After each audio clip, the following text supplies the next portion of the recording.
Hey, what's going on, everyone? Welcome back to Nomas podcast. Today we're going to have a remote podcast. I think this is going to be my first one.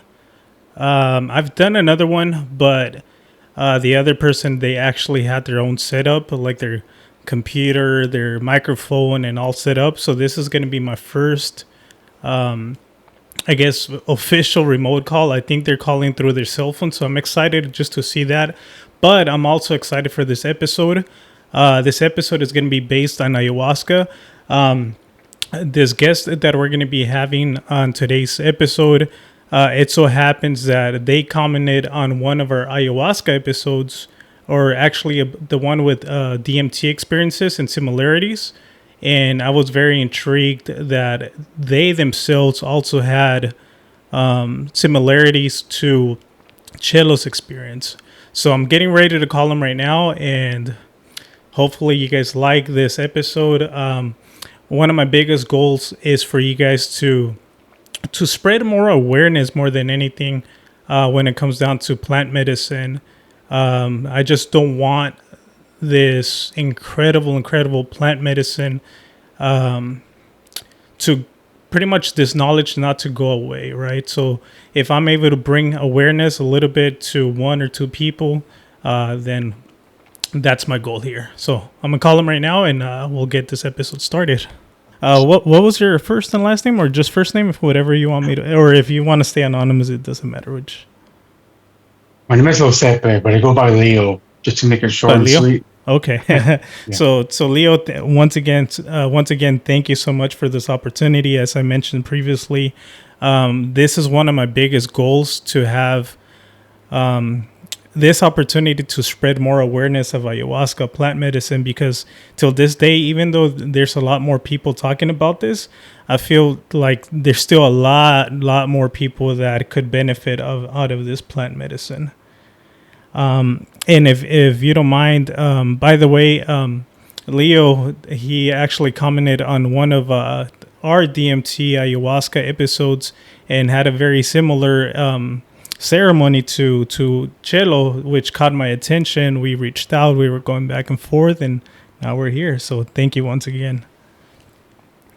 Thank you, first and foremost, for giving me the time, and definitely a privilege being able to share my experience with your audience. So definitely appreciate that. Yeah. But by the way, if you don't mind me asking, before you share that story and how you got the calling, how'd you come up with, or how'd you find our channel, if you don't mind me asking? Well, when I came back from Mexico, I was looking up ayahuasca, and it came up just one of the recommended videos. Oh, nice. What was it? The DMT one? The one you commented on? Yes, that was literally the first episode that I saw from your podcast. Oh, wow. Channel. Oh, okay. That's interesting. I'm always curious because I've been doing this podcast channel for going on 2 years now, and I'm always curious how people find the content. I'm producing a lot of content through TikTok, Instagram, through YouTube, and it's just quote unquote, it's a one-man army. I do a lot of the editing, I do all the filming, and it's me. I have help here and there, but the majority of the work, it's me, right? So I take a lot of pride into it. So I'm always curious how you guys find the content. What do you think of the content, by the way? Well, I mean, I definitely relate to it, I will say, and not just the ayahuasca video itself in general, because I am Chicano, Mexican American, and when I speak, it's usually in the Spanglish way. Yeah. And I mean, you'll see throughout the whole interview process. But yeah, I love the content because it's very organic. It's natural. It's not something that's scripted, right? Like, you actually get to see the person being interviewed thinking. Yes. Before they even respond. It's not something that's, okay, this person's giving me BS. No, like, they're actually giving you what they think in their mind, what they experience, regardless of the topics. I like the authenticity behind it, and at the same time that it's a space for, I mean, I know your audience is not just for Chicanos, but at least, it's something that I can definitely relate to, right? People who speak both languages. Right. Which we get criticized quite a bit because they'll say like no sabo, they'll say a lot of different things. But I feel yeah, and especially I think it's I'm not sure exactly where you're from, right? But here I feel like being so close to Tijuana, we have a lot of we talk in Spanish and English, so at times we cross both languages. And in case like I struggle with one word in English or I can't find the word I'm looking for, then that's when I say it in Spanish, right? And that's why a lot of people and sometimes in the comments they'll be like, "Hey man, stick to one language," but hey, that's how we It's grew hard. up. Yeah, yeah. It's hard. I mean, till this day, there's still words in Spanish en donde me trabo. I'm just like, whatever, fuck it, Spanglish. Yeah, exactly. Yeah, it is what it is. And at the end of the day, we should take pride in it, right? Because a lot of people are only English speakers or vice versa, right? Only Spanish speakers. But we are fortunate to be able to speak both languages. Yeah, we might mix in both languages at times, but we have a higher advantage over a lot of people. No, definitely, definitely. I one question that I do have Yeah. is it? Oh, I mean, cursing is that a Yeah, no yeah. Now or go for a you tell me? curse. You can do whatever you want. Okay. Yeah, Does I need to like yeah. monitor myself? Okay, got it. Yeah, yeah, but yeah, I very much appreciate that you appreciate that we have all those like pauses and thinking and all that because it took me quite a bit of time to get to that point. I was so self conscious that before I produced or like published an episode, I would have to go back and edit a lot of these things out, right? And just to make sure that I captured my best angle, that if I stuttered, I try to remove that, right? If I laughed and I didn't like the way I looked, then I would try to change the camera angle. But now I got to the point, as I mentioned before we started the podcast, like from this point on, we're going to start recording. It's a safe space, but in case we do mention something that you slip up, just let me know so I can do it before editing. But aside from that, it's just I like to leave everything very raw and organic for the people to actually see that this is just a genuine conversation.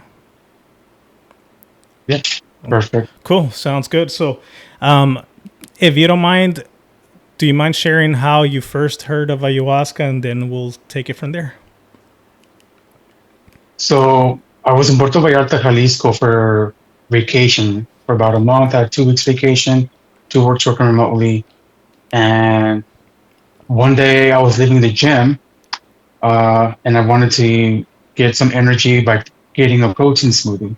So I literally just I went into my Google Maps, looked up protein smoothie, and a cafe that was nearby came up. I went to the cafe, got my protein smoothie, and as I was sitting down, I realized that they had shelves and shelves of like jewelry, incense, crystals, like a lot of spirituality stuff, right? And things that I'm into because here in my apartment, I also have my own crystals. I do my incense throughout the week, my Palo Santo and whatnot to keep las malas vibras away. But as I was looking at the products that they had, one of the staff members there, she approached me and just started talking to me about an upcoming retreat that they have in ayahuasca. Mind you, the only knowledge that I had about ayahuasca up to that point was that it was an indigenous brute from Peru. That's all I knew about ayahuasca. Never in my life, in a million years, that I thought, oh, I'm going to do ayahuasca. Never that I had the desire or the calling for it, right? Had never researched it before. I was just literally at this cafe, going with the flow, open mind. And yeah, they gave me information on ayahuasca. The following day, I went into the cafe to get, they have like a preliminary interview to see your medical history, if you have any medical conditions, what medication are you taking. They give you a briefing on la dieta that you need to go for about, I did it for 2 weeks. Some places recommend more, like, longer period than that, but I did it for 2 weeks, which is vegan diet, no alcohol, no sex.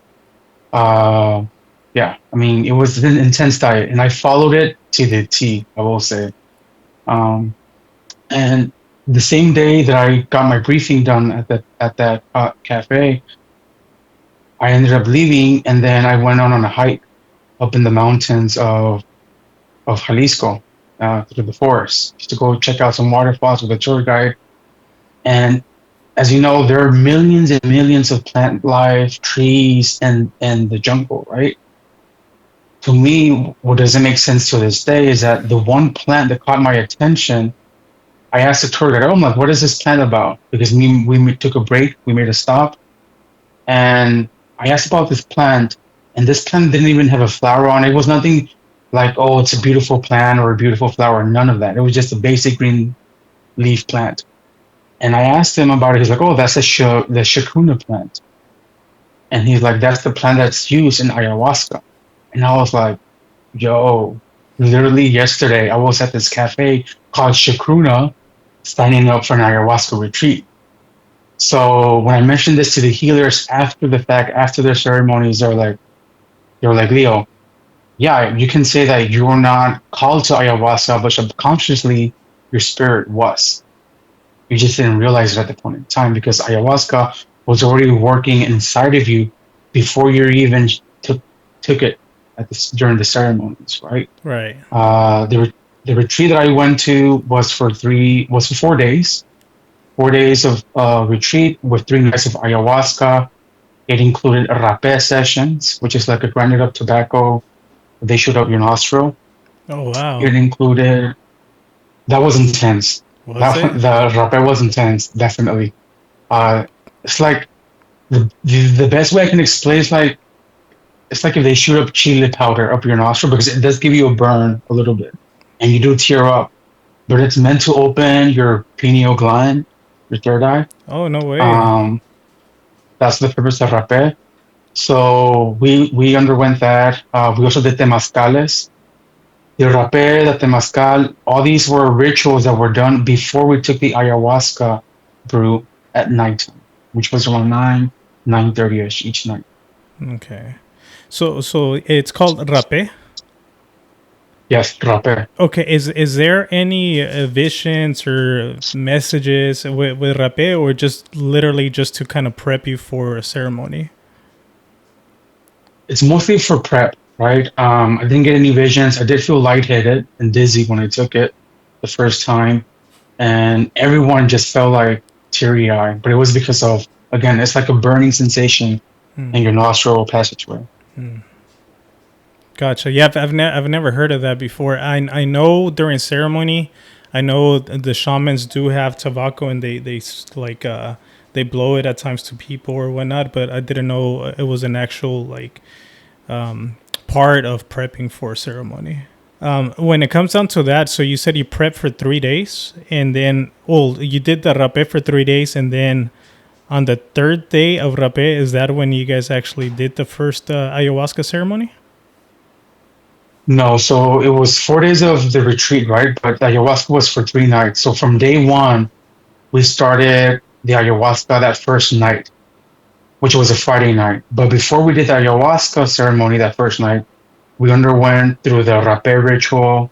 We did a temazcal. After the temazcal is like a sweat lodge, right? Okay. You're in this like hut, for lack of a better term, if you're like in this hut with other people, um, the healers are there with musical instruments. They sing chants during the temazcal. But in the middle of the hut, they bring in volcanic rocks, Hmm. and on the volcanic rocks they throw like water to make them steam, and that's what produces the vapor, el vapor, which makes you sweat and everything. So we underwent that for about 30 to 40 minutes, I want to say, of just sweating in the temazcal, singing at the same time, singing to our ancestors, calling the spirit, right? Everything with intention. After the temazcal, then we did, they call it el baño de plantas sagradas, like a sacred plant bath, Mm-hmm. which also has a chacruna plant in it, I will say. Oh So wow. you take that shower, that plant bath, and then you let it soak into your body. And then we just relax for a while, for like, I want to say like an hour or so. Then the ayahuasca was around 9 to 9:30 on the first night. Okay. So we went through a whole prep process each night before we took the ayahuasca itself. Wow.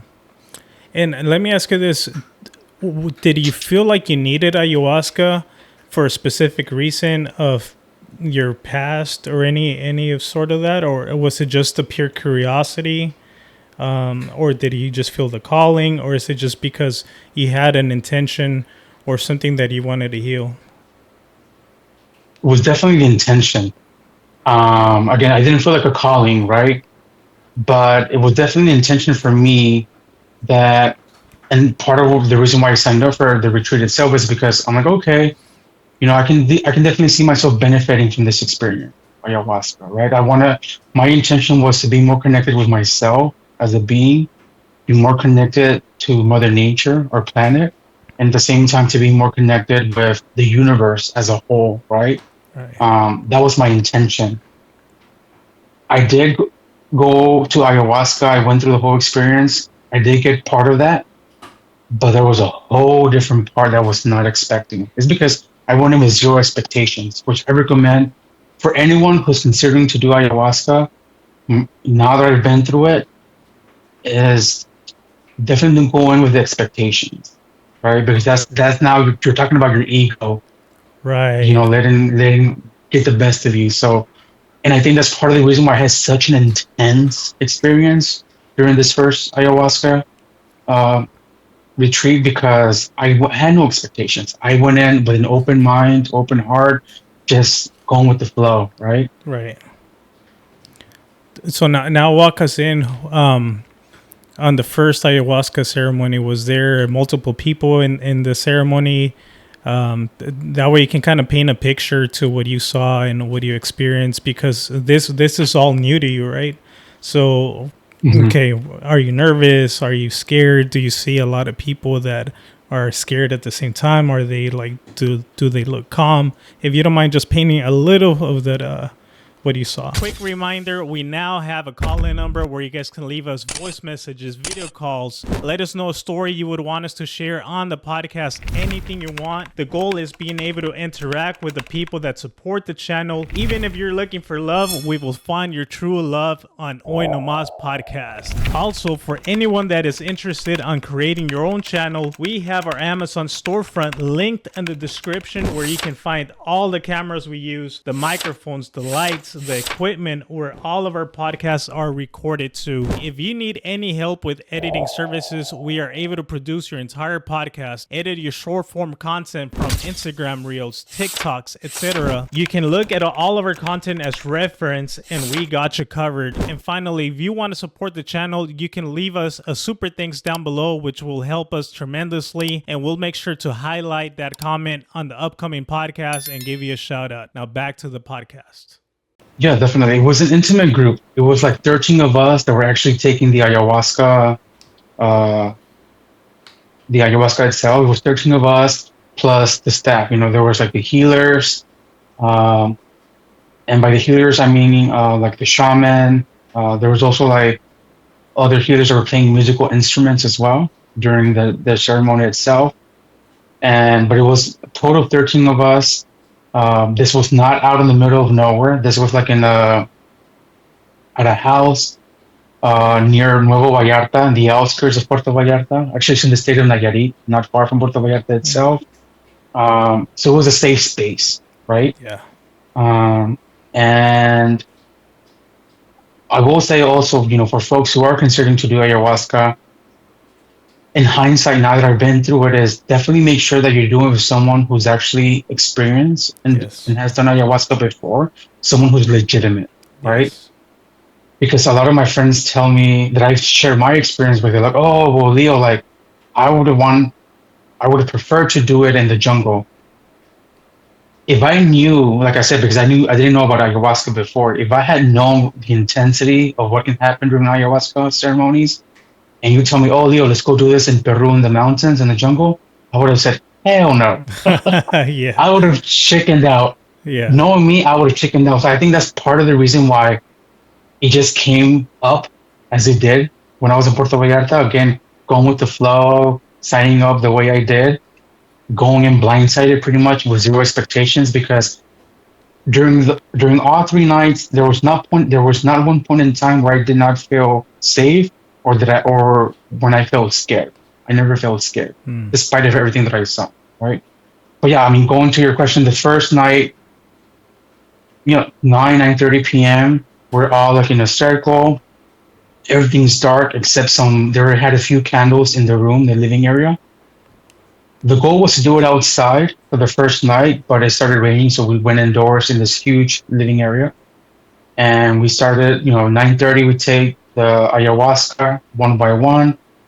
It took about 30 to 40 minutes, I want to say, before anything hit, before anything happened, Mm. right? Um, and by what I mean by that is that I started hearing other people around me, like some folks were crying, some folks were talking. Uh, for me, immediately I started purging. I started vomiting Oh no a way! ton. Right away. Well, after 30 to 40 minutes, Right. once you started to feel it, and I felt like this pressure building up in my stomach, and I just started purging a lot. And ayahuasca, you don't take a liter of it. You take like a small shot of ayahuasca, right? Right. Yeah. Yeah. Yeah. And, and all of us, they give you like a bucket to throw up in. I feel no lie. I filled up like a third of the bucket of just purging and vomiting. And I purged so much up to the point that my throat started burning from the acid reflux from my stomach, right? I could feel the burn in my throat. Wow. And I was tearing up because of the burn in my throat from just constantly, it was like a very violent vomit, Yeah. for Yeah. lack of a better word. So, and that was my first night, and yeah, but my first night, I didn't see any visions. I didn't, feel anything intense. It was just a constant purging that night. Mm. Okay. So the first ceremony night, just purging, just letting all this toxicity out of your system. Exactly. Exactly. Okay. And is there anything significant with the first one, or can we jump into the second one now? No, yeah, we can definitely. The second night was, out of all nights, was the most intense night for me, Really? and it's one of the nights that, even though this was 2 months ago, one of the nights that I still dream about at night. It's one of the nights that still follows me in terms of the visions that I had, the things that I felt. Yeah, the second night was intense. It was a roller coaster of emotions. Uh, Even though it was very dark, again, I never felt scared and I never felt not safe because I trusted the team that I was with, the healers. I trusted them, you know. And at the same time, like I knew where I was. Like I've done magic mushrooms in the past, and you do trip and whatever. But with ayahuasca, it's very different. It's like that times like 1,000, you know. Yeah. Um, and on the second night, it was a lot. It was a lot. I mean, there was a point in time in which I saw myself going through multiple dimensions at the same time, and What? it's really hard to explain. Uh huh. Yes, it's really hard to explain if you haven't done it. And I know to the audience, to those folks who haven't done this, they're going to be like, "Oh, like what is he talking about?" But I feel like I was everywhere and doing everything all at once. And I Okay. remember when I was laying down in the mat of the second night of the ayahuasca ceremony, my brain was trying to process what was going on because, when you read a book, you usually read chapter one, you finish, and you move on to the next chapter. Right. Imagine like you're getting a data overload all at once. That's what Right. I was going through. So what I experienced is I saw a vision, I saw myself in the middle of a jungle, but laying on the floor of the jungle, right, surrounded by plant life. I was laying in the fetal position in the middle of the jungle floor, No right? way. And around me were just a bunch of indigenous women singing. What language it was, I do not know. They were singing like indigenous music surrounding me. But as I was having that vision, at the same time, I saw myself going through the universe, just like floating through. I saw stars, you know, planets, I saw the moon. And as that was also going on, I also saw around me these beings of white light. Wow. And I don't want to call them aliens because I'm just like, well, I've never seen aliens, but like, I don't want to say, oh, that I saw like gray or green men with black eyes. No, I didn't see any of that. All I saw was beings of white, tall beings of white light around me, right?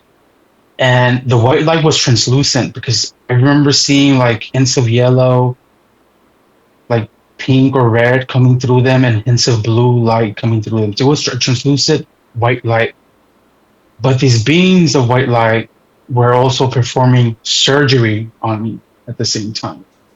So like, yeah, I was seeing all that, all these visions at the same time, and my brain was just like, I remember my head was shaking viciously. It was shaking side to side really, really hard. Yeah. There was a point in time where I felt like, oh crap, like my head is about to fall off because it Yeah. was intense. It was intense. Right. Um, and yeah, it was those visions. With the surgery, though, one thing that follows me till this day is when the surgery was taking place, I also felt dark energies, but these were not the white beings that were around me, right? I felt dark energy creeping up around me. And when that presence became known to me, that's when I started hearing a mantra play. I started hearing a mantra. You've heard of the Om mantra, like Om. Yeah. Yeah. Yeah. Well, it wasn't that. It was like more like of an ah. But Hmm. imagine dozen or maybe 100 men singing that ah mantra all at once at the same time. So as the beings were performing the surgery on me, I started hearing this mantra, right? And as soon as I started hearing this mantra, again, I was not scared, but I just remember telling myself, I'm okay, Leo, just let them do what they need to do. That's what I said in my mind. I'm like, just let them do what they need to do. Like I felt safe. So was it? Sorry to interrupt. Was it these white light beings? Were they the ones doing that awe, or was it the No, or was it the dark beings that you mentioned? it wasn't the white beings. This was something that was like in the background. Like I want to say like coming from the ceiling Mm. or the heavens, I should say, because I was not in the physical space. I just saw white beings of light in complete darkness. Mm. But I know from the background, from above them, there was like this mantra. But that mantra made me feel safe during the surgery. It Mm. wasn't scaring me, it wasn't creeping me out. It made me feel safe. And that's when I told myself in my mind, okay, let them do what they need to do. And what started happening is, again, it's hard to explain, but what started happening is there was like, if, imagine like if there was a vacuum that was sucking energy out of the top of your head, out of your brain.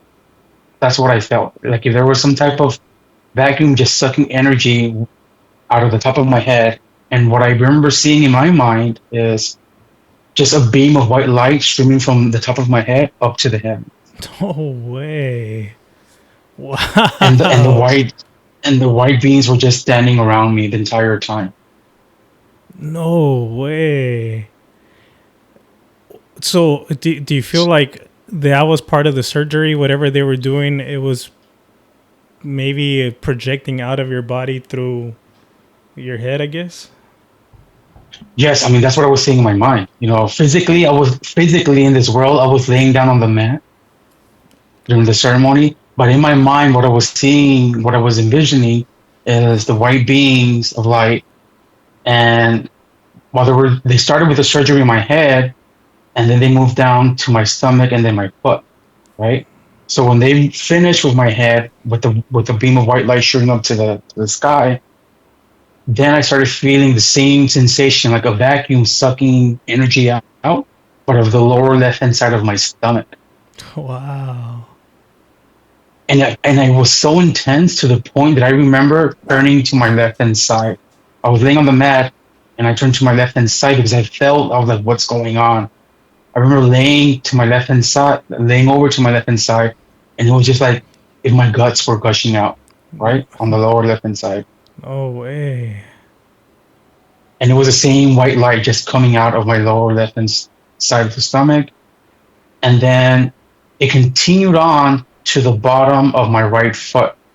But with the bottom of my right foot, and before they started taking out that energy, that white light, I felt like a sharp burn, like if they were burning the bottom of my right foot with something, Yeah. right?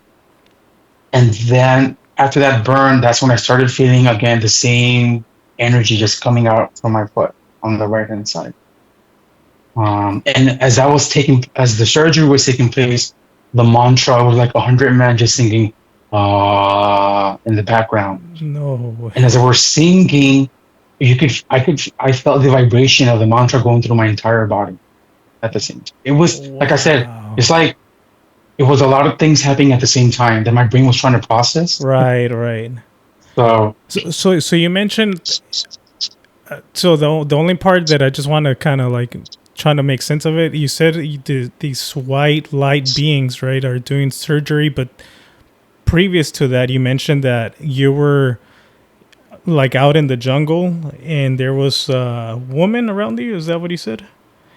And yes. okay, so that was separate from that experience, or you said that it was all happening like all at once. In the beginning, it was all at once. Like in the beginning, was me at the jungle, like laying on the ground in the fetal position of an indigenous woman, and at the same time, it was me floating through the universe. I remember seeing stars, and then it was the white beings of light around me. But then, before the surgery started, the whole focus was on the beings of white light. Hmm. Like I stopped seeing myself in the middle of the jungle. I stopped seeing myself floating right through the universe. Um, and then the main focus just became the whole surgery. I call it a cosmic surgery because I don't know what else to define it as. If you look at, that Right. was the main focus at the end. The main focus at the end was this cosmic surgery, Right. with the whole mantra playing, and yeah. You know what? It's incredible that a lot of people experience a lot of similarities, right? Like we literally tap into another dimension where these beings do exist, and for some reason it just seems like they want to help out people in one way or another. A lot of people have different theories that it's us in the future that we're in a sense kind of healing ourselves or whatnot, but there's been countless and multiple instances that these type of experiences happen. Before you had this cosmic surgery that they were performing on you, did you have any injuries on your foot or your stomach, your head by any chance? Or why do you feel like those body parts were targeted? Well, for different reasons, and I feel like so before I had these visions, right? Like this was towards the end of the second night of the ayahuasca ceremony. In the beginning of the second night, after I took the ayahuasca itself, it was very dark. There was a lot of dark energies around me. I remember hearing like a very harsh sound around me. Like when you get that bad vibe, like you intuitively know that there's something dark around me. That's what I was feeling, right? Okay. Um, and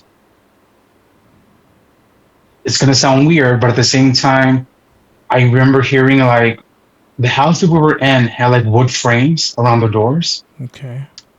and around the ceiling there was like wood along the ceiling beams as well. I remember hearing the wood cracking and the walls caving in towards me, Wow. and it was such a loud sound. And at the same time, I remember hearing demons No at the way. same time around me, and the demons were getting closer and closer. From the distance, I could hear like I don't want to say people, but I remember hearing beings laughing. Oh, hey. So it was like beings were laughing. The walls were caving in, like the wood. I will never forget the sound of the wood, like just cracking as it was caving in towards me, and the sounds of the demons was just like, oh, it was intense, right? Yeah, and you never saw these demons. You just heard them, right? Yes, I just heard like I wasn't like with my eyes closed the entire time. The second night, I think that's also what made it intense. compared to the other nights is that the second night I kept my eyes completely closed. In fact, I actually had a sleeping mask over my eyes as well on the second night. Um, but that happened. All these dark energies started happening before the whole surgery aspect. So yeah, it was a mix of the walls caving in. Uh, I kept hearing like beings laughing at a distance. Another thing that I heard, which I'm trying to still understand to this day, is in Mexico we call them duendes, Yeah. right? Yeah. Duendes are these creatures that move around things. They play around in your house and whatnot. And that's what I'm going to call it because I really don't know what it was.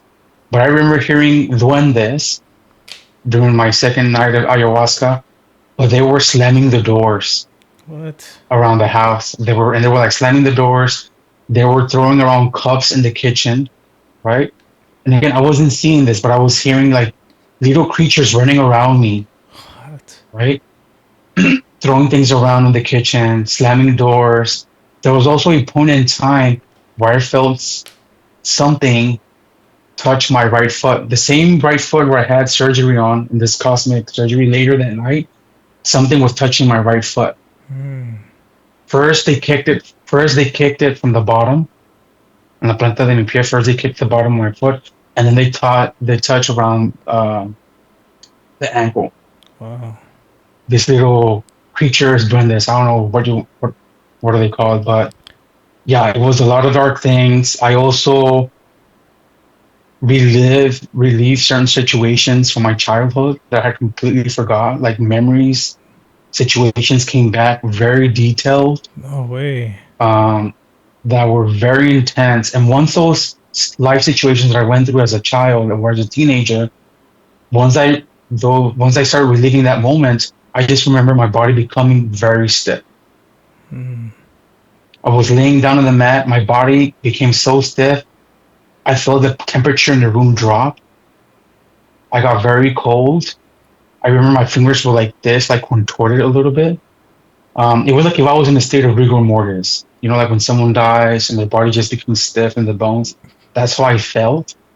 And yeah, I was just completely frozen. I was cold. And it was really difficult for me to breathe. I remember. And this is during the time early in the night of the second night when I was hearing these demons, hearing the duendes, hearing things laughing at a distance. Um, I even heard like farts at a distance as well, like loud farts. Oh yeah. And I remember telling myself, I'm like rude, like whoever's doing that, I'm like rude, like how rude. Yeah. I remember telling that to myself. But you Um, don't think that was the people around you? Because I mean, that's in a way that's a form of purging. I don't think so because I asked on the third day, I asked people like, were you hearing farts? They were like, no. Like I did ask folks because we all shared our experiences the following day. Yeah. Um, and yeah, like it was a lot. It was intense. And the thing that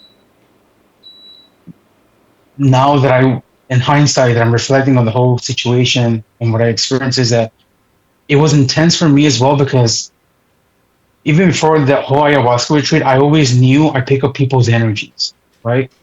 Like whenever I enter a room, I can pick up people's energies if they're good or they have bad intentions, right? So me, I'm laying down on this mat. I'm hearing all these things like demons around me. I'm hearing the ceiling caving in and cracking and creaking. I feel things touching my toe, my right foot, right? But at the same time, I'm also connecting with the people around me. Like I'm also feeling what they're feeling and seeing what they're seeing. And I feel like that just completely drained me the second night. Like the second night, uh, at the end of the second night, which was for me like 9 in the morning. So like from 9 p.m. to like 9 in the morning the following day, I was just emotionally, physically, and spiritually drained. Like I just couldn't move. You know, it's fun. It's funny that you say that you were connecting to the other people around you, because I'm a strong believer that you know how we have the internet now in modern days, right, of technology. I'm a strong believer that nature within itself has its own internet, right? And us humans Hmm. doing that type of plant medicine, we're able to tap into that knowledge and that power of being able to tap into the nature's internet, right? Because at the end of the day, we're all united, we're all one. Hmm. We just lost that knowledge and skill set on how to do that. But when we do this type of plant medicine, we're able to tap into it. No, 1,000%. And for me, what even solidified what I was feeling and hearing from the people around me is because the next day, when we each day after the ayahuasca, we had like an inner circle. Everyone shared their experiences. What they were saying is what I saw in my mind the night before What? from their end. And I was just like, and I don't want to get into detail because I want to respect their privacy, right? Yeah. But I was like, dude, what you went through, I felt it, you Okay. know, and it was intense because I remember one individual, and I don't want to go into details, but one individual was like fighting off like multiple personalities. Hmm.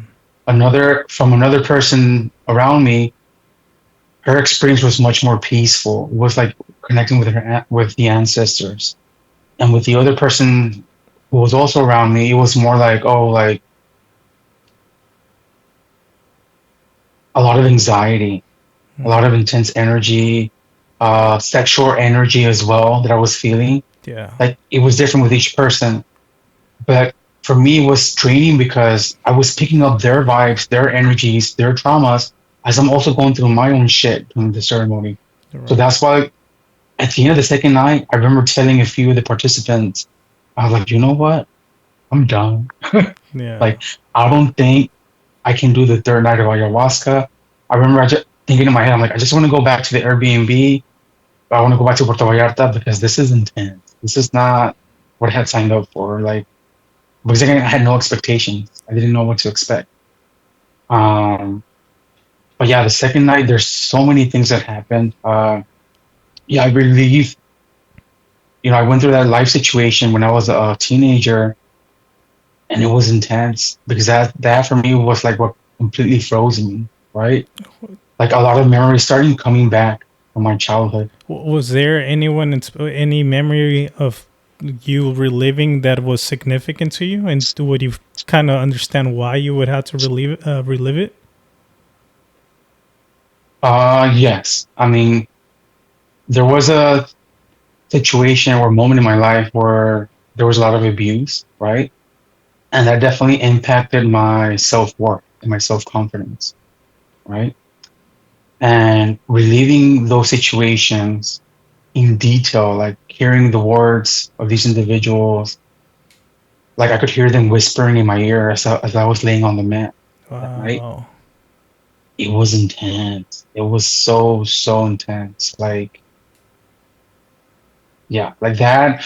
And you know what I'm still trying to understand till this day is how is it possible for this plant medicine, for ayahuasca, to go into your memory bank, go into your brain and pull out situations that you have already blocked several years? Because I went through therapy for a year and a half during COVID. I went through therapy for a year and a half because my father passed away. I went through three different therapists in that year and a half.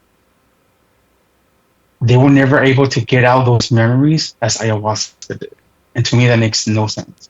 Wow, that's amazing, and I'm so glad you share that, right? Because you think you've been able to heal through therapy and all that, but in a sense, you're just putting that memory behind. But at the same time, you haven't left it. You haven't been able to just purge it out to finally just Hmm. release it. And I always hear from a lot of different people that, in a way, it's kind of like a weight lifted off their shoulders, right? That ayahuasca will put you back in a place that you don't want to face or you don't want to remember. But ayahuasca and plant medicine does that to you for you to finally let it go and free yourself. Hmm. And right now, something that you mentioned that I'll share this, and I won't say his name either, but my cousin also, when I did a ceremony with him, same thing as when we finish the ceremony. We huddle up in a circle. Whoever wants to share part of their experience, you have the option to do so. But the shaman also has two helpers that also take the shot of ayahuasca. And same thing, they're able to tap into different people's experiences. As they're tapping in, they're able to feel what the people are feeling. Even the shaman, I believe, is able to kind of see and visualize what you're seeing. And we finished. We were all sitting down. People were sharing their story. And one of the shaman's helpers, she's like, is there anybody here that, I don't know, on this side? And she pointed towards myself and my cousin. I was feeling a very, very sharp pain. Has anybody here gotten stabbed in the past? And I was like, inside of me, like, my first reaction was like they kind of want to give some sort of like story or BS story to find some sort of relation to, and they're going to twist it to kind of make sense for somebody, right? And I was like, no. And then I was expecting my cousin to say no, and then my cousin raised his hand. He's like, no, I've been stabbed in the past. And she's like, well, you know what? I was experiencing all that pain that you suffered, not because of the physical pain that you went through, but of all that negative energy that person was doing that to you. I was able to feel that. And I was freaking mind blown that these people, like this, all of this it's so hard to comprehend that something so magical exists, right?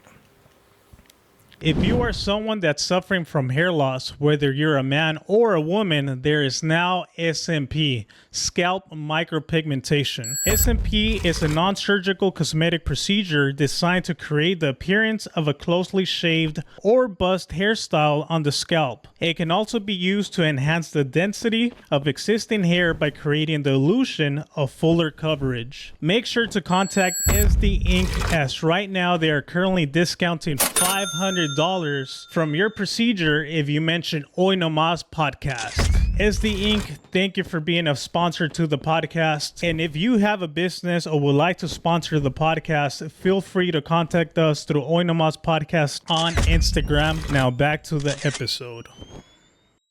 1,000%. And I'm really glad you brought that up with the shaman being able to pick up what you're feeling, what you're seeing, because during the second night, I definitely saw and felt that. And I felt bad about it too, to be honest, for the shaman.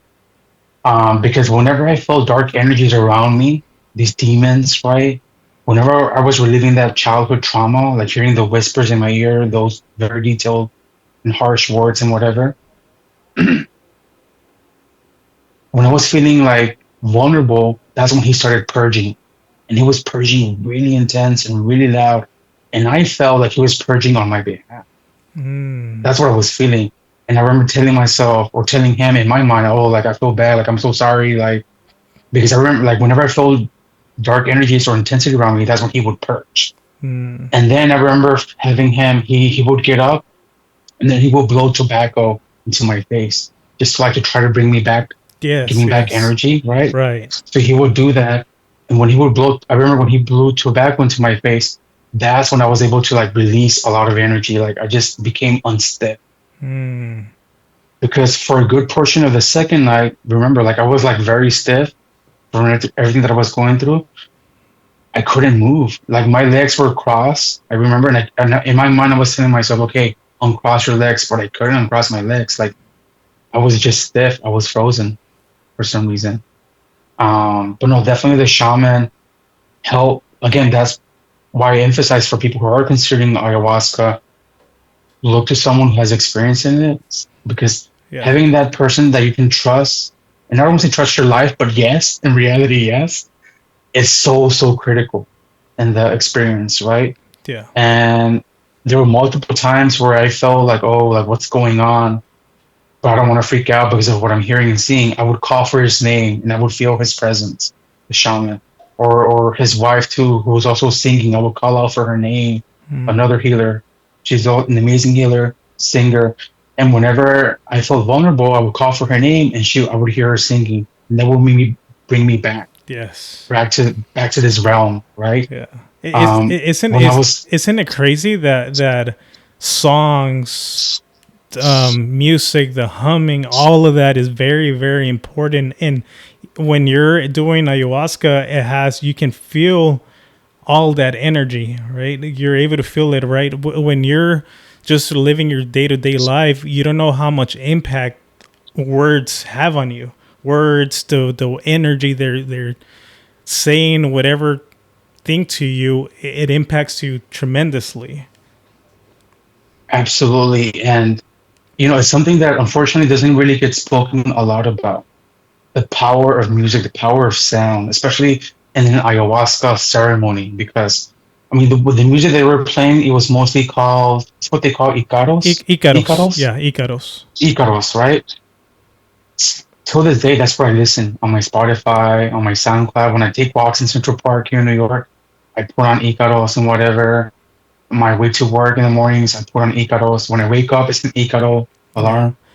Um, but also the people that were singing, playing the instruments, like how they were singing, es como música que te nutre el alma, ¿verdad? right. Yeah, And because the music, they say Icaros, the plants themselves taught the shamans how to play and how to sing these sound waves or Icaros. yes, and you feel the passion, you feel the vibration going through your body. I remember this was on the third night, but I was tearing up at one point because of the music. Mm, Like I just felt so much love. That's how with one of the healers she started singing and playing the guitar, and I felt so much love that I just started cheering up. And for me, I'm not a big crier, but the only songs that would make me cry would be Amor Eterno de Rocío Dúrcal, because they always play that at funerals, so it always like, oh shit. yeah, But that song is like whenever I hear Rocío Dúrcal, Amor Eterno, it's like damn, it's como música cortavenas, ¿verdad? yeah, And then there's also Carla Morrison, who I love. Carla Morrison. Actually, she's in the San Diego area. She's Chicana. Um, Todo pasa. Whenever I hear those two songs, it's like damn. But the whole Icaros and how they were singing, like the sound baths. We also went through sound baths each day. It was so transformative, so healing. It definitely was an important part of the whole ayahuasca ceremony. mm. So when you said when you experienced going back to earlier stage in your life, do you feel like you were able to release those feelings that you went through as a child or as a teenager? You feel like after the ceremony, were you did you feel some sort of relief? Yes, I definitely, but that was the following day, not during the second night as I was Oh, relieving those okay, situations. okay, But the third day, when we had our inner circle, yeah, I was able to forgive that person, right? For everything that happened, what I went through. And the the third day also besides forgiving that person, I also connected with my father no who way, passed away 3 years ago, no way, that third day. And that I was not, again, no expectations, but that I was like, how is this possible right now? Like, wow, when you're in that inner circle, sharing your experiences with the group the day after the ceremony, everyone has different experiences in ayahuasca, but there's everyone has certain common themes as well. Like some people see things that are common throughout ayahuasca experiences, but with this individual that I connected to, it was like if my father was channeling messages to me through this individual, through this person, because what he was saying was so detailed as to what my father went through and what he had communicated to us, that I was like, no, that's my dad. That's 1,000% my dad right here, right now, in this room. mm, And yeah, it was intense. Like he passed away 3 years ago, and I feel now as because again, this is recent. This was 2 months ago, and to a friend that I've spoken to who's a healer, I was telling him like, no, I saw my dad. My father passed away because of alcoholism. Like, I'm sorry to yeah, hear like that. pancreatic cancer. Yeah, he had pancreatic cancer and everything. and alcoholism runs in my family.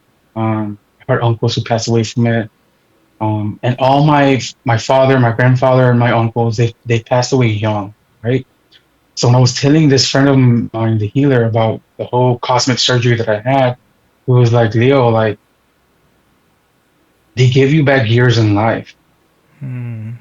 because you are over here working your ass off, worrying about retirement, when the fact of the matter is, just like your grandfather, just like your father, you were not supposed to even live up to retirement age. You were supposed to have you were supposed to die young. I was like, what? He's like, yeah. He's like, alcoholism was in your family. And the thing is, I've never been a big drinker. Also because of my uncle and what he went through, my father, right? Right. But when I do drink, I do drink. You know, Yeah. Yeah. I do love my tequila. But and that's also another thing. Like after ayahuasca, now that I've been back these last 2 months, I rarely drink. Like Mm. my friends in New York City, happy hours is just such a lifestyle, right? When you go out with coworkers, when you meet up with friends on the weekends, you go to happy hours, you go to brunch, right? And nowadays, and this is something that I was not expecting, like, and maybe it's fortunate or unfortunate, but like my want or thought about alcohol is pretty much non-existent anymore. Like I'm not Mm. sure, and that's weird for me. Like I didn't expect it out of ayahuasca to have an impact on alcohol.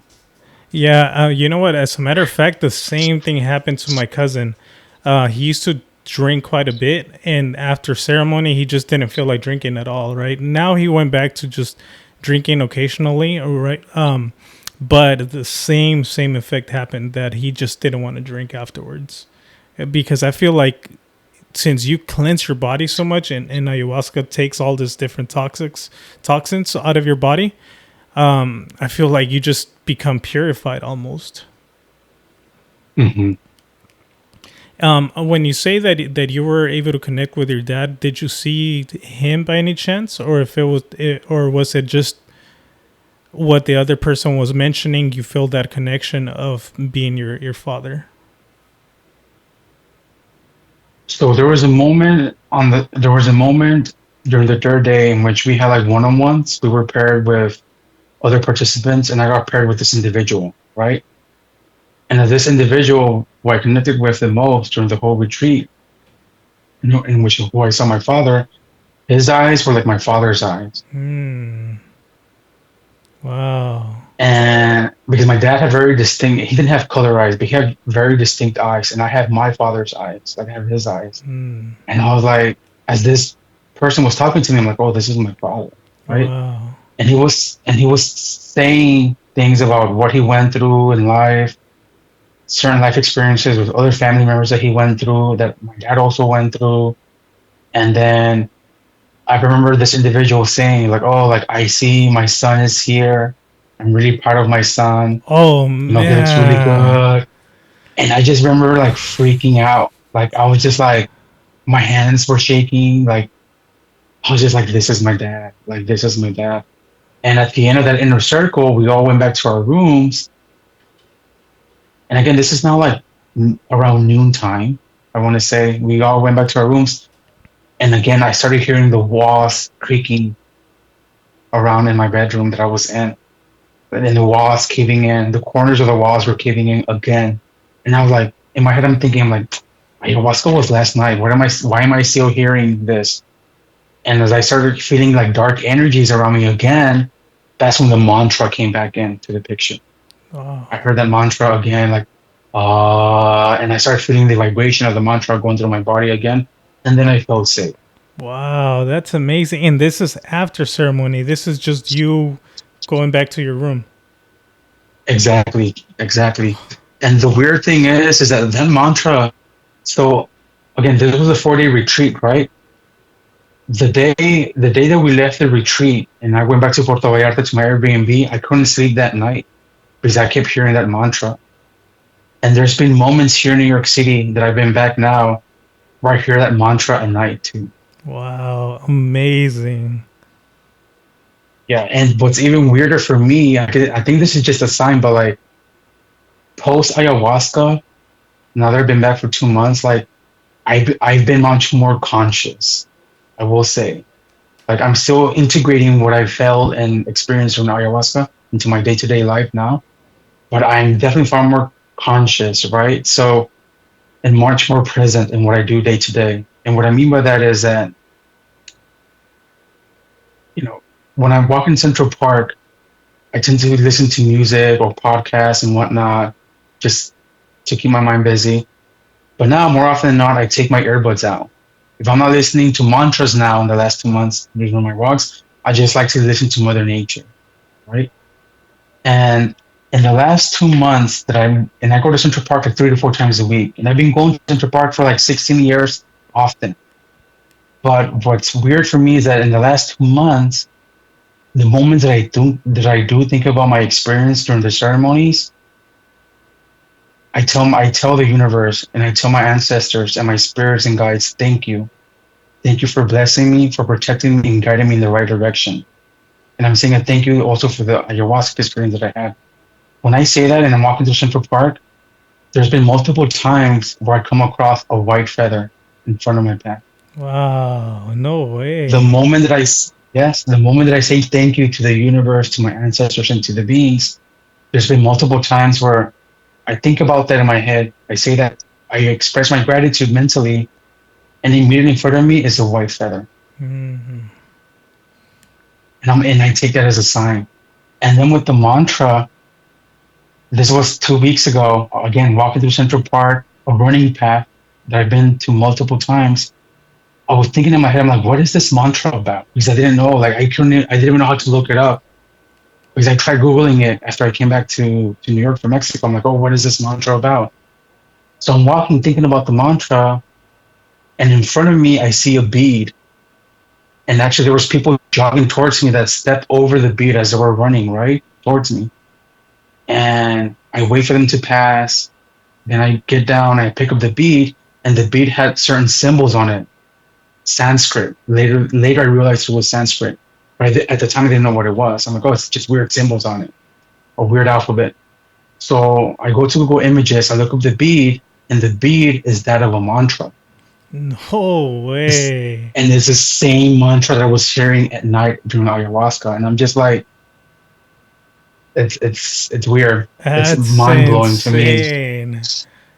Wow. Like I feel like you're almost getting like bits and pieces of hints of like, hey, we're still here. You know, we're still looking out Hmm. after you. 1,000%, Amazing. definitely. Would now since you had that experience, do you ever plan on doing ayahuasca again?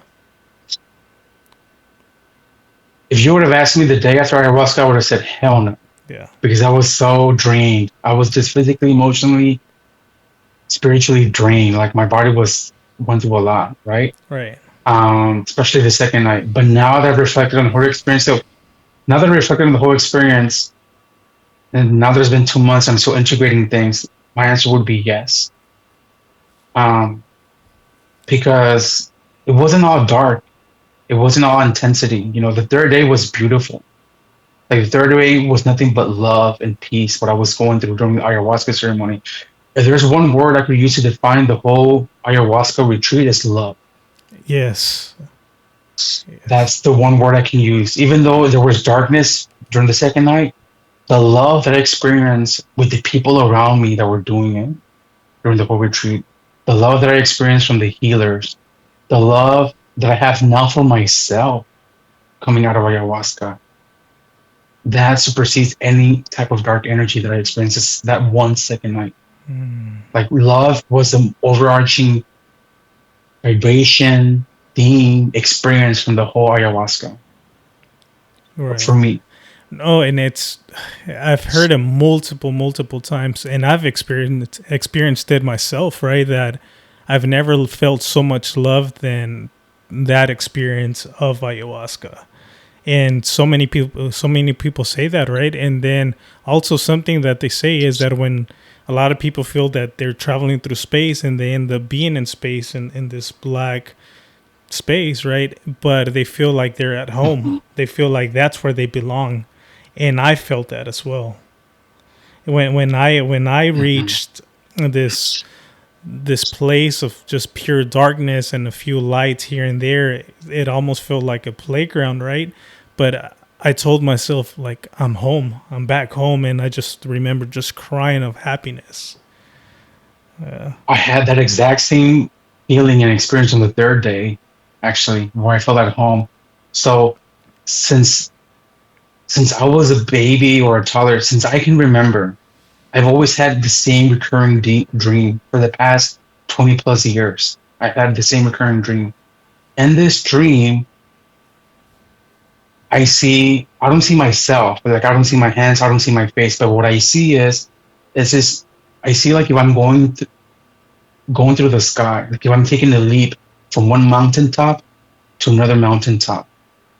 And below me, as I'm flying over the sky and as I'm taking this leap, below me, I see the treetops of a forest and I see bodies of water.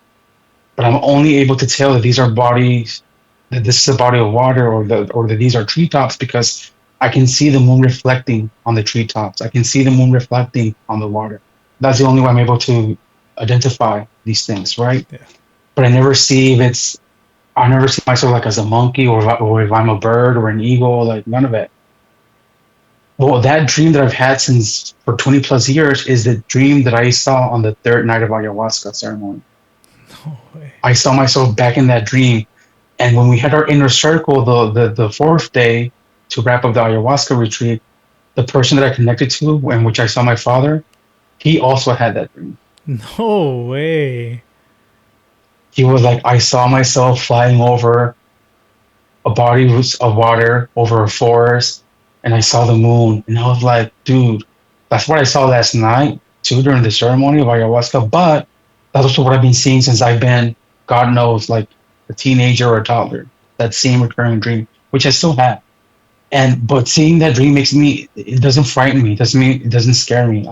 Like you said, whenever I have that dream, I feel safe. I feel at home. I'm Right. not sure that's a past life. I don't know what it is, but it's something that keeps playing in my mind over and over for over decades now.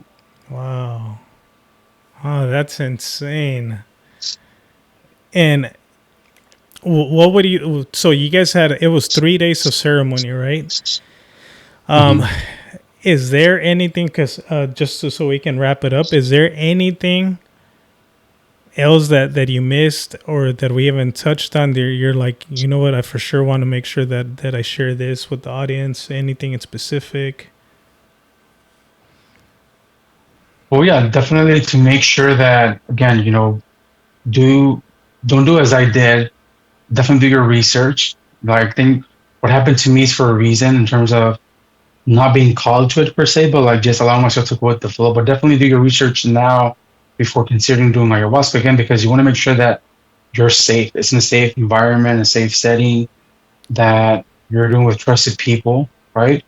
But also, what I'm realizing now is that the healing starts after ayahuasca. Hmm. It's not, that's when the healing starts. Don't go into ayahuasca thinking, oh, I'm going to heal from it. I'm going to heal during the ceremonies. No, it depends how you integrate what you experience and felt after the fact, right? And how conscious you allow yourself to be after the fact, after the whole retreat, right? Like now in the last 2 months, it's definitely changed how I perceive work, right? Like there are certain situations that back in the day they would stress me out. Nowadays I'm just like, okay, it's out of my control. Let it be. It is what it is. I'm not gonna stress over it. I'm so glad you mentioned that. I'm so glad you mentioned that ayahuasca is just that experience, but the healing comes afterwards, right? And you know what? I had forgotten about this, but something similar to me happened after the fact. I feel like it kind of wore off a little, but for me, I would get so anxious about like losing time, right? Because I'm like, I don't want to waste time doing this. I don't want to waste time doing that, which I feel like it kind of came back again. But after I did ayahuasca, it gave me that sense of peace, peace of mind that don't worry about time. Like there's no such thing as Mhm. time. Like time is like the way we track time. It's artificial almost, right? Because in space and this other dimension is there's no such thing. We can't track it, Mhm. and it gave me that peace of mind to to stop worrying about, I don't have time for this, I don't have time for that. Just live day by day. 1,000%. 1,000%. Stop worrying. Love yourself. Right. Again, that's my takeaway from ayahuasca. Uh, I felt it intensely during ayahuasca, and I feel it even now more for myself. Self love. Right. Um, and I think it's because love transcends space and time. It's something that you feel, regardless. You have love for your grandparents who've passed away, or parents, or whatever, but it's something that it's an emotion that transcends space and time. Love, right? Yes. Um, and then at the same time, don't take yourself too seriously. That's another thing that I definitely want to share with people, because during ayahuasca, I went through a whole ego death. If before ayahuasca, if I had known about your podcast show and whatnot, and you asked me, "Oh, let's do an interview," I'm like, "Oh, hell no, I don't want to do an interview, Mm. because I don't want to look at myself. I'm gonna be worried about how I look and whatnot." During ayahuasca, that second night, actually, I went through an ego death where I saw myself. I'm like, are people talking about me, how I look, this and that? So for me, that was a moment of self reflection. That ego death, like, oh, don't worry about how you look. Just don't take yourself too seriously. Just be comfortable, be confident, and just be you. Which again is what, when I commented on the post, on your YouTube post, on the YouTube video, excuse me, and you inquired about the video and when I was like, no, I'm like, I don't know about this because I don't want to be on videos. Um, but then I was like, you know what? I had an ego death through ayahuasca, so why should I give a fuck about how I look? You Yeah. know, that's immediately what came to my mind. I'm like, Wow. "Me vale verga." So that gave me the energy. I'm like, you know what? Let me just do it. Like, and I've also did another podcast. This is for work now. I did a podcast for my own job, but I told the marketing manager, I'm like, if you would have asked me before this whole experience, I would have said no. But nowadays, I'm like, okay, let me just do it. I'm like, I'm not gonna watch it. Just approve it and send it out to the PR and whatever you have to do, right? But yeah, just because now I'm just like, especially with you and your audience, where like, if my experience is gonna open someone's mind or perspective to maybe consider ayahuasca, that is a goal. That is a purpose, Same. regardless of how I look. Same with me, right? And just want to thank you once again, right? Because you're in a sense allowing me to live out my goal and dream by, look, you live in New York, right? Or you do live in New York, right? Okay, and Mhm. you're far away from here, from San Diego, and we're able to connect and share these stories. And this has always been a goal of mine, to be able to just reach people that I've never met, but also spreading awareness of plant medicine, and just maybe and hoping that maybe a couple of words that you shared, or maybe I shared just within this episode with the social media content that's going to be put out, that it reaches somebody else and it impacts their life in a positive way, right? And at times I've gone back and forth with myself that at times we do have some episodes when we just have fun and we talk about nonsense, so on and so forth, right? But at the same time, I wanted to go back to why I started the podcast, which is impacting somebody's life in a positive way. So once again, I just want to say thank you for that, because this is just one step closer to moving in that direction, hoping that maybe your words impact somebody in a positive way. And thank you. Like I said, this definitely what you share, the content that you share, the stories and the experiences, I know it makes an impact on people, Thank right? you. Just like it's made an impact on me and how I feel connected to Chelo, what you went through is like, it does make an impact and it is important. So keep doing what you're doing. Yeah. Um, and yeah, wishing you the best, mil bendiciones, and keep hustling and growing. Thank you, and just it's a pleasure to have been able to connect through video for the very first time. I can see, through the screen that you have a pure soul. You have good intentions. It seems like you're a good person overall from what we were able to connect right now. So thank you. Any final message that you want to say? Just anything good? Do you have a favorite quote by any chance? One quote that does come to mind is from a book that I've been reading, and it's the Kabbalion or the Kabbalion, Okay. some Hermetic philosophy. And goes something along the lines of wisdom is not for those who keep their lips, their eyes, or their ears closed. In other way, like in other meanings, in order to be wise, in order to gain more knowledge, you need to be open to it. Like open to receive, And right? that exactly, and that goes with ayahuasca. Like you cannot fight it. Whatever you're going through, don't go with the expectations. Don't fight it. Just let it do what it has to do. And the same with Yes. wisdom. You need to be open. Allow yourself to receive, right? Exactly. Allow yourself to receive. Be open minded to new knowledge, new perspectives. Especially nowadays with society, how everything's so polarized and divided. Just we're one on this planet. We're one on this planet. Yes. God only knows what other beings exist in other planets because I'm Yeah. sure there's more. Yeah. We're not just the ones here, right? But Right. we all have the same blood, the same bones. Like we need to be happy with each other. So Exactly. yeah, Beautiful message. And for the people that got to this part of the podcast towards the end of the podcast, let's leave some praying hands and a plant emoji. That way we know that you made it to this point. We'll make sure to highlight your comment to appreciate you. Once again, thank you. Thank you so much.